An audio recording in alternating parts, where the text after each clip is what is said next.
Alright, in today's video, I want to build a little building for my enchantment table. It's not going to be too fancy, but I just want a place where I can put my enchanting table, because right now it's just in the middle of everything. But while I do that, I'm going to read a few Reddit stories. Am I the asshole? My family wants me to drive 11 hours overnight for a birthday party. My family has a birthday party this weekend. I live 10 hours away, but have been out of town for work all week. My flight is now delayed and I'm not due back until midnight on Friday. To make the party, I would have to get off the plane and drive straight through overnight to make it. When I told them I likely would not be able to make that work, the guilt trip started.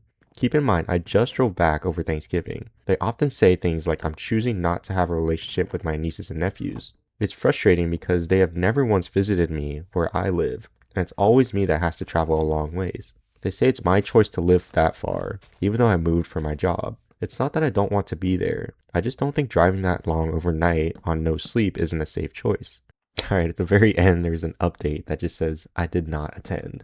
And honestly, valid. Like, I don't think you're an asshole for not wanting to drive 11 hours overnight after just getting off a work trip. One, that's not safe. I don't think it's ever safe to drive when you're alone and driving a long distance, especially overnight when you can easily just get sleepy. I don't think that's a good idea, and I don't think it's safe. And yeah, secondly, your family's kind of being assholes for pushing you to do this and not really sympathizing or empathizing. I never know which word to use, but sympathizing with your situation as of right now. Like they said, it's not that they don't want to be there. It's just circumstantially, the situation is not really safe. It's not safe to be driving on, no sleep for 11 hours overnight just for a birthday party when you just visited them. And they brought up a good point too, that they never get visited by their family. But why is it a double standard that they don't visit her, but she's expected to visit them? And so yeah, in this situation, I don't think you're an asshole. It seems like your family's just trying to manipulate you and guilt trip you, like they were saying. You should never be breaking your back or sacrificing almost everything just for, no matter how close you are to someone. Maybe there's people like a very close romantic relationship, maybe your wife or your partner for years. Maybe you would do some things, drive long distances, or make a lot of sacrifices for them. Or maybe someone like your mom who, you love unconditionally, you would make a lot of sacrifices for. But there are certain situations where you got to be understanding on both sides, to where in this particular situation, driving 11 hours isn't safe. On both sides, they should understand that if it's not in the cards, then there's nothing you can really do about it. It's not really in their control either. Yeah, it sucks that they live far away, and maybe that wasn't by choice. That doesn't mean the family can't go visit them either. And I think that shouldn't be a double standard. And the fact that they're getting mad and guilt tripping them for not wanting to attend this event, even though they said they want to be there, but situationally it just doesn't work out, which I think is completely fine. But then maybe you should have a conversation of, why don't you guys ever come visit me, making that a thing. So no, I don't think you're the asshole in this situation, and your family is kind of being manipulative and not understanding the situation that you're in, the fact that it's really not safe for you to be doing that. So I have a long-term crush on a coworker and it's killing me. Alright, this is a very long story, so bear with me.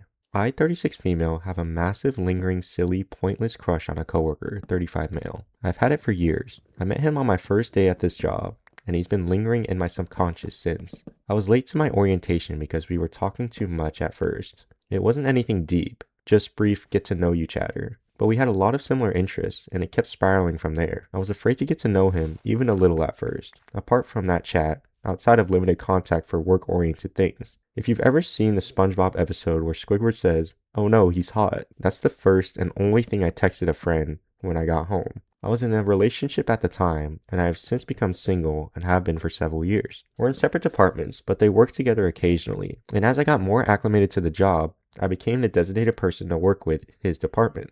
It's infrequent, and has been for the entire time I've worked here, but it's not never. We're talking maybe a few times a month, around once a week or so. In meetings that he would be in, I'd look for him to admire from afar a little. I never let it affect my work. I eventually ended up taking on more responsibility, and I am in face-to-face meetings with him at least twice a month now, if not more, depending on department needs. My boss once told me in a side chat that I should befriend the person I am crushing on because we seem to have a lot in common. I remember blushing so hard my ears turned red. It made me glad that I was working from home. I tried acting normal, professional, unaffected, but I know I stuttered something stupid and changed the subject. Unfortunately for me, we did start talking occasionally. Unfortunately, okay. The problem is we do have a lot in common, ranging from hobbies and types of TV we like to watch, to music genres, to politics, to quite literally everything. We're not identical, but overall we have most things in common. I try to pull back, and I say to myself on days I know I have to work with him that I'm going to be cool and keep it professional. I cannot give in to this crush. It never works. He quotes something, he makes a joke, I laugh, I reciprocate, I finish a line from a movie, and it derails everything. It undoes all of my progress. We've talked about incredibly personal struggles with mental and physical health, finances, cooking for one, he remembers when my birthday is, or the names of my pets. I ask how he's progressing in a video game. We talk about struggles or wins in life. It's constant. It just keeps me stuck in limbo. I try to tell myself he's just friendly and likes to talk to everyone because he's a popular, well-liked employee. I remind myself that I'm not supposed to engage with a work crush, but I'm an adult who works full-time. And this is where I'm going to meet people for the most part. I know the stories range from I had to find a new job to we got married and bought a house when people eventually date a coworker. It's dangerous and I'm scared. I try to tell myself we're work friends. I don't have his phone number. We're not connected on social media. He's in a position that I'd be violating a company policy for pursuing, but I'm not married to this job. I fantasize about quitting to tell him how great I think he is, because that feels less terrifying than telling him now. I would rather jump into the unknown of a new job for just a chance of telling him I'm enamored with him. I know if he were serious about dating, he'd find someone amazing and perfect for him. He has hobbies and can take care of a living creature. He cooks, he takes care of his home quite well. He works to live, not live to work. So many things that people look for in a partner. Qualities I want in a partner. I've tried all the methods online of getting rid of a crush, and I know it's not limerence because I'm not that type of emotional. I had a bout of that before I admitted to myself that I really like this guy, and it's not how I'm acting at all. I'm not pacing and sobbing and waiting for a text back. I'm not stalking social media. I'm not doing any of the limerence things. It's a regular run-of-the-mill crush. An old-fashioned, kicking my feet, butterflies in the stomach, nervous but excited to talk to him crush. I can't tell my boss that I don't want to work with his department anymore. It's become a significant chunk of my job and it's just simply not an option for me. I just get to keep doing it and feeling like I'm dying a little every time he does something goofy or cute or whatever. I hate it. I love it. It sucks. It's fun. It's a distraction. It's welcomed. It's paradoxical. And I wish I could stop. But I want to hold his hand and tell him things will be okay and he's allowed to work through depression and that he serves the world and he's so good at what he does outside of work. I fantasize about going on a date and cuddling on a couch or washing dishes together or other stupidly mundane domestic garbage. I can't pursue this, but God do I want to. I thought these were supposed to fade after 6 years. 6 years? Oh my gosh. I try to tell myself that I'm not that person for him, but I want to be. I'm not supposed to want to be in love with a coworker. Wow, that was a lot. I mean, not really a lot to unpack because I think this is just a very basic story of how someone develops a crush and how it affects someone really. And I don't want to say I've really had this level of crushing on someone. I mean, at the end when she was saying 6 years, yeah, I don't think I've ever crushed on someone for that long. It usually goes away pretty quick when I realize they're not actually into me. Anyways, I mean, in terms of what to do, I don't really know. It seems kind of complicated because she was saying that if she were to try and date him, it would get kind of complicated in terms of the corporate side of things. And yeah, I can see that, but I don't know if leaving your job is really worth it. I mean, maybe try to establish some sort of mutual feelings first before you make any sort of life-changing decisions in terms of like leaving your job just to date this guy. You don't want to leave your job and then try and date him and then realize, you know, he's actually not into you or, you know, that it wouldn't really work. I think you just have to tell him how you feel, see what he says. And I'm saying this as advice to myself too, because I suck at dealing with this stuff. Not that I've dealt with it a lot, just telling someone how I feel, especially if it's like a romantic crush. It's really easy to say like, yeah, just tell them how you feel. But being in the actual situation and having to tell someone, you know, hey, I like you. Do you like me? I feel like that's one of the scariest things, honestly. But I feel like it is best just to riff off the band-aid, especially if it's been this long. I mean, 6 years of doing this. She's 36, so that means she's been crushing on this guy since she was 30. I mean, or maybe not the whole time, but she said she's had the crush for years. Yeah, I think there's a point where either you tell him how you feel or you just let it go. It's just going to keep eating away at you. And I don't think it sounds like she's going to let it go at all. So I think you have to just rip the band-aid off. Even though the band-aid's been on there for like 6 years, I think it's finally time to, you know, rip the band-aid off and tell him how you feel, because either it's going to keep eating away at you or he's going to break your heart by just dating someone else and quote unquote moving on, even though he never really knew that you saw him like that, you know? And I'm saying this for myself too. There have been people that have entered my life that could be a potential romantic interest or partner, and I like them, but I have not had the guts to say anything or even ask them out in fear of, I guess, rejection. In reality, I think it is better to rip the band-aid off. So maybe I'll take my own advice and do that, and I'll update you guys on how that goes in the next video. So stay tuned for that. How much does response time and texting matter to you in a friendship? I, 35 female, have a friend, 32 female, who is genuinely kind, fun, and very reliable. When we hang out in real life, everything is great. She's someone you can count on, and we always have a good time together. The issue is texting. She's really bad at it. For me, texting is a part of how I experience connection and a friendship. When she messages me, I take my time to reply thoughtfully, but often I just don't get a reply back at all, or sometimes weeks later with an excuse that something happened to her phone. I brought this up twice in the past. I explained that communication is important to me in a friendship. She understood, made an effort for a while, and things improved, but eventually she always slips back into the same pattern. I know it's not personal because she tends to do the same with other friends. I know my options are limited. Either I pull back and stop investing as much, or I accept that this is how she is. What I struggle with is this. Even if I accept it, it still irritates me. I don't know how to adjust my feelings around it. How do you deal with a situation like this? I think this is something that a lot of people have experienced, and maybe some people that are watching are this person, where they take a while to respond. And I admit I've done that sometimes with people. My mom was telling me the other day that I tend to do that with her and not respond to her messages. So mom, I apologize for that. And the reason for that is I think sometimes, well, when she texts me individually, it's different. I think when someone texts me individually, I tend to respond. But if it's in a group chat, like asking the group like a question, I tend to not respond as quickly, at least. But I think it does have to do with just your emotional investment into whoever that person is. Obviously, I love my mom like a lot, and I feel really connected to her and, you know, all that stuff. But yeah, the fact that I don't respond just doesn't really have to do anything with her. It's just sometimes when she texts me, it's usually in a group to like my whole family. And I just read the message, but just respond in my head sometimes and just kind of expect my siblings and the rest of my family to respond for me, even though it's a question directed at the whole family. And so she communicated that with me, that I suck at responding to her text messages in a timely manner. So it is something I'm going to work on. But this person seems like they have communicated multiple times in the past that communication is important to them in a friendship. And the fact that this friend doesn't really change, I mean, changes for a little bit and then just slips back into that same pattern of taking a while to respond, kind of just shows like what kind of person she is. And I mean, this person that's telling the story has articulated this very well. She knows what her options are, but she's just struggling to how to deal with this feeling of irritation, which I think is completely valid. I think it's completely valid to be irritated that this friend that you have such a good time with in person just doesn't show you that level of reciprocation and communication that you feel like you need in a friendship over text, right? I feel like text and communication through devices has been such a big part of these last few like decades, with technology constantly evolving and things like that. But the fact that she doesn't show that and she reverts back to her old patterns after a little bit of time just shows you what kind of person she is. And yeah, she's right.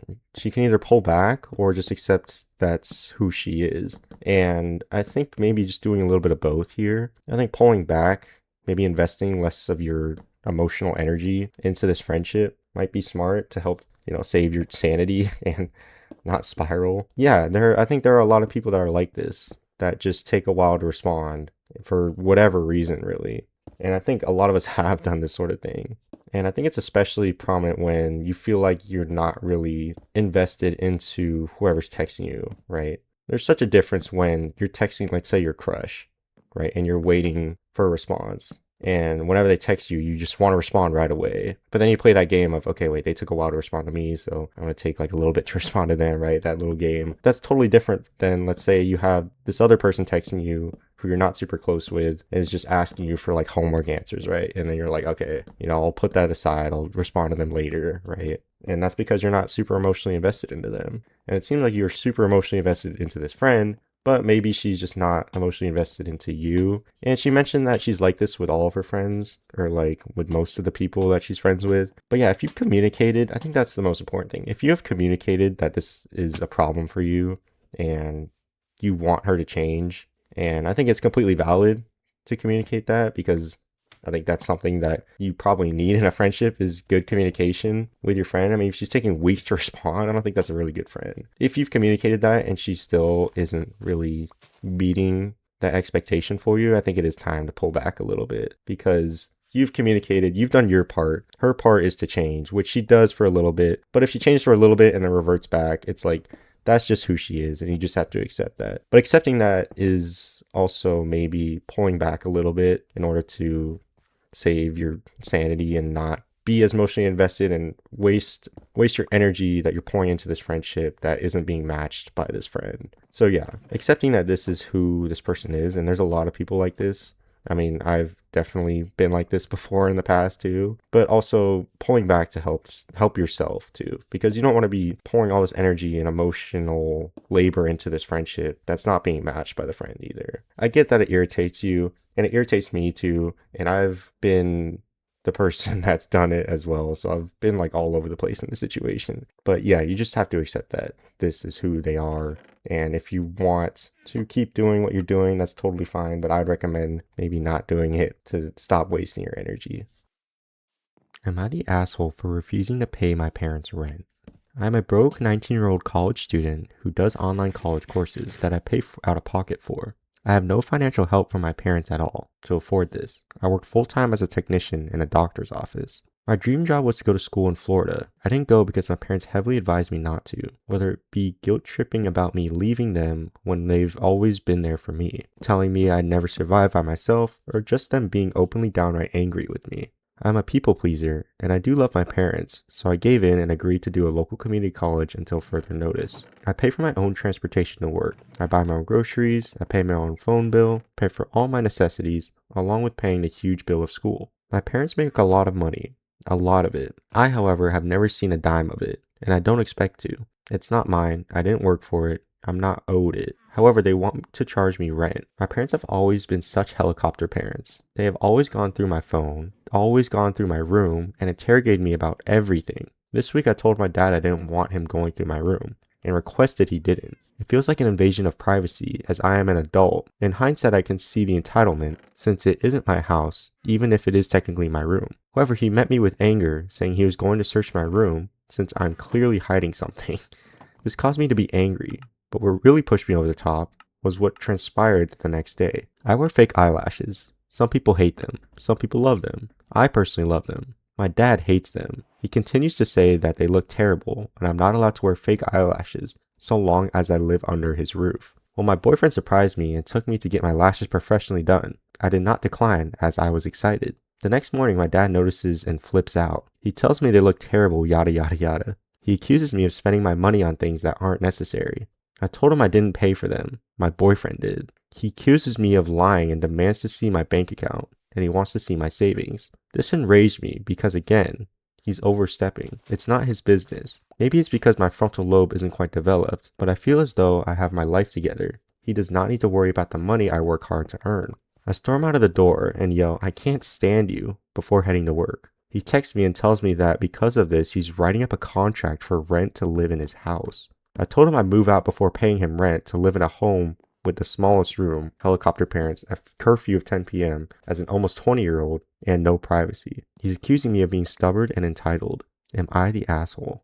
Yeesh. Definitely not the asshole in this situation. But your parents, on the other hand, are giving off very much controlling and asshole vibes. I mean, she mentioned that her parents make a lot of money, but even though they do make a lot of money, she never really asks for money. Because I know there are some people that are entitled where they have rich parents and they're always asking for money and always like using their parents' credit card and things like that. But it seems like this person is doing well on her own. Maybe not doing well. She mentioned she's a broke college student. She is paving her own way, which is good. She has her job, she has school. She seems like she's doing good for herself. And she pays for a lot of her own stuff. She mentioned transportation to work, her own groceries even, paying her own phone bill, and paying for her own school. And the fact that her parents want to charge her rent now is just kind of crazy. I mean, especially in this economy, like, I mean, I'm not sure where this person lives. I mean, it seems like they live in the States. Let me tell you, it's not cheap. And I know that. And I'm glad I have parents that will let me live at home for free and, you know, pay for my groceries and things like that. And even pay for my rent when I'm not living at home. Yeah, the fact that she is being charged rent now is just kind of crazy. And I get that there's some things that like your parents maybe should have control over when you live under their roof, but they shouldn't have like complete control over your life, especially when you're turning an adult. I get if you're in high school and you're still like kind of a teenager and you're growing up and you feel like you're an adult, but once you're out of high school and you're like going to college and stuff, I think your parents should really only have so much control over you. Like having a curfew, like really, when you're 19, almost 20 years old is kind of crazy. And the whole privacy thing too is just like, there's no need for that. I mean, yeah, like what could she be hiding? Like, I don't think there's any need for that invasion of privacy. I get it's their house. They have a right to like go through her room and go through her stuff because she doesn't pay rent or something. But yeah, I don't know. It's just weird to me. And the whole getting their lashes done thing, like, I don't really understand that. Like I said, she's an adult and she pays for all of her own stuff already. So why is it a big deal that she's paying for something that she likes and is going to make her happy? Her parents just want to feel that control over her. I get they probably want to make sure she's being responsible, but there's only so much say they should have in what she does with her life. And yeah, as a parent, I mean, I'm not a parent, but as a parent, I think you only want what's best for your kid and you want to make sure that they have a better life than you. I mean, hopefully.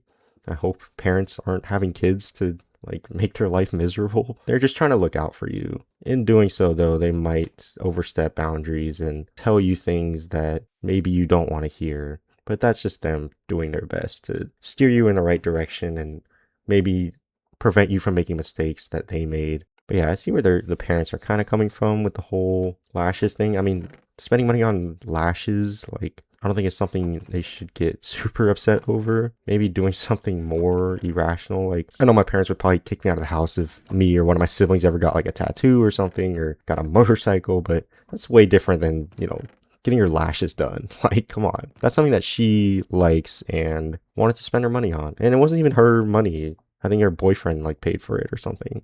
But yeah, you're not the asshole in this situation. Your parents definitely are. And in terms of what to do, I mean, if you can find some other place to live, maybe live with your boyfriend or, you know, get some cheap apartment that's close to your school or close to your job, just so you don't have to live under their roof because they're being so controlling and just the whole like helicopter parents thing. It just sucks, especially when you're older. Like when you're like 19, 20 years old, you're practically an adult. And she's acting like an adult too. She pays for all of her own stuff. She did never ask for money. The fact that they want to charge her rent for like this stupid reason, I get that maybe if it was under different circumstances, charging rent might not be that outlandish. But I mean, one, they make a lot of money. And two, like the circumstances they're charging her rent is super stupid. So definitely not the asshole in this situation.